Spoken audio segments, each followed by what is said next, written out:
जनसंवाद खबर में आपका स्वागत। हुलासगंज के खुदौरी में मृतक के शव पहुंचते ही परिजनों में मचा कोहराम, पूरे गांव में पसरा मातमी सन्नाटा।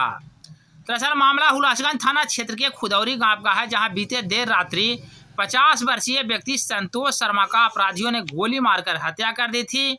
हत्या के बाद शव को पोस्टमार्टम को लेकर सदर अस्पताल जहानाबाद भेजा गया था, जहां से पोस्टमार्टम के बाद शव जैसे ही खुदौरी गांव पहुंचा, पूरे गांव में सन्नाटा पसर गया।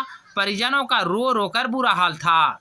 बता दें कि संतोष शर्मा व्यवसायी प्रवृत्ति के आदमी थे और उनका कई अपना कारोबार था, लेकिन बीते देर रात्रि अपराधियों ने उन्हें गोली मारकर हत्या कर दी थी, जिसके बाद पूरे गांव में दहशत का माहौल कायम था।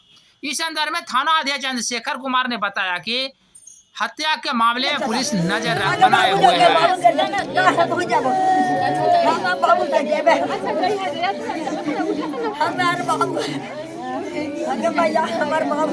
भैया के खो जाए बेटा, पूरा रवा नहीं खाना तक कहानी के